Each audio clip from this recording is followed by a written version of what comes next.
పెళ్ళైనా పండగైనా వేడుక ఏదైనా పట్టుచీరల ప్రత్యేక వేదిక వారాహి సిల్క్స్. సాంప్రదాయానికి సౌందర్యానికి వారధి. అన్న కంపెనీల్లో పనిచేశాను, సాంగులు చేశాను, వాళ్ళకి రికార్డింగ్లు చేశాను, ఫైట్ డైరెక్షన్లు చేశాను. ఎంతో గొడ్డులా కష్టపడాను, మనసు పూర్తిగా సంతోషంగా చేశాను. నాకు ₹1 అడిగింది లేదు, ఆశించలేదు. నేను దానికోసం నాకు కావాలి, నేను పనిచేసిన దానికి కూడా నేను అడగట్లేదు.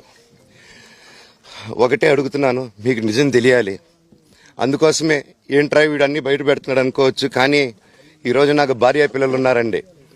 ఈరోజు నేను నిలబడకపోతే రేపు నా కొడుకు పెద్దోడైన తర్వాత, కూతురు పెద్ద అయిన తర్వాత వాళ్ళకి నేను సమాధానం చెప్పుకోలేను. నేను దొంగతనం చేసి వేరే వాళ్ళు కడుపులు కొట్టి నా పిల్లల మొహం నేను చూడలేను, ఆ కూడు నా పిల్లలకి పెట్టలేను. మా నాన్న నన్ను అలా పెంచలేదు, మా అమ్మ నన్ను అలా పెంచలేదు. మధ్యలో మా అమ్మ నలిగిపోతుంది. మా అమ్మని హాస్పిటల్లో అడ్మిట్ అయ్యారని చెప్పి నేను అబద్ధాలు ఆడారు. హాస్పిటల్కి వెళ్ళి చెక్ చేయించుకుంది అమ్మ.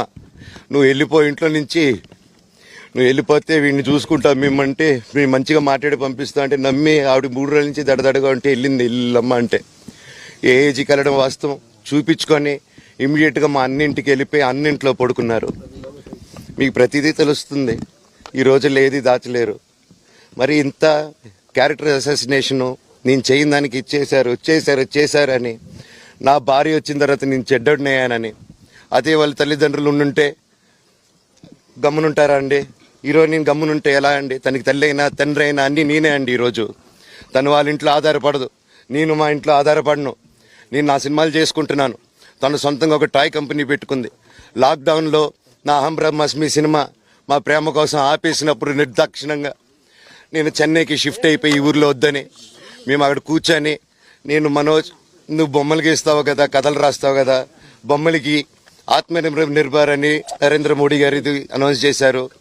ఈ బొమ్మలు, నీకు బొమ్మలు ఇష్టం, పిల్లలు ఉన్నారు, మనమే క్రియేట్ చేద్దాం బొమ్మలు అంటే, లాక్డౌన్లో నేను డ్రాయింగ్లు చేసి కథలు రాసుకొని నా ఫ్రెండ్స్ దగ్గర కొంచెం అప్పులు చేసుకొని మేమే పెట్టుబడులు పెట్టుకుంటూ, నా ఫ్రెండ్స్ కూడా పెద్ద కష్టపడి వచ్చిన వాళ్ళండి. వాళ్ళకున్న కొంతలో నాకు పంచుకుంటూ, మమ్మల్ని కాపాడుకుంటూ, ఒకరినొకరు కాపాడుకుంటూ నిలబడి ఈరోజు మనీని నిలదొక్కున్నాం అండి. నేను నా భార్య, తను కష్టపడుతుంది.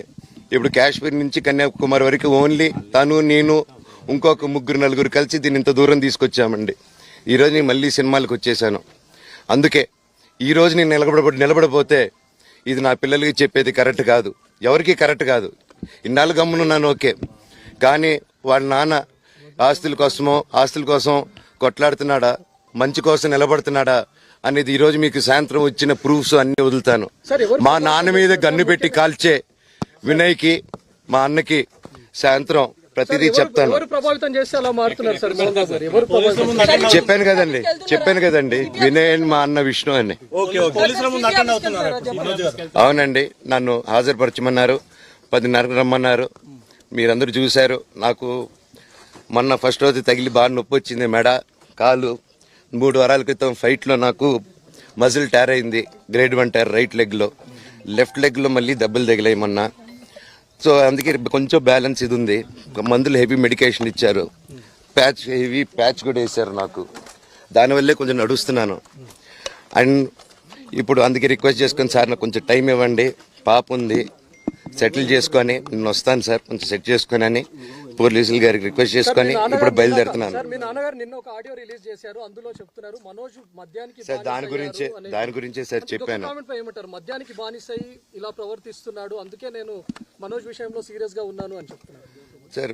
మద్యానికి బానిసై ఎవరిని కొట్టాను సార్? నా పిల్లల్ని కొట్టానా, నా భార్యను కొట్టానా, మా అమ్మని కొట్టానా, మా నాన్నని కొట్టానా? ఇవన్నీ నీ మద్యానికి బ్యాలెన్సే, అందరినీ కొడుతున్నాను, పొన్నాలు కొడుతుంటే సీసీటీవీలు తెప్పిండి సార్. అది దొంగతనం చేసింది నేను కాదు సార్, అది తెప్పిండి సార్ అంతా. అప్పుడు మాట్లాడదాం సార్, మనోజా ఎవరా అని చెప్తానండి. నాకు ఇంకా కొంచెం క్లారిటీ రావాలి. కమిషనర్ ఆఫీస్కి వెళ్తాను, వాళ్ళని కలుస్తాను, రిక్వెస్ట్ చేసుకుంటాను, మాట్లాడుకొని వాళ్ళు ఏం చెప్తారు. 5:30కి మాట్లాడతానన్నా. థ్యాంక్స్ రంజిత్ అన్న, ఇంకా అన్న సారీ అన్న, సూర్యమన్న సారీ అన్న.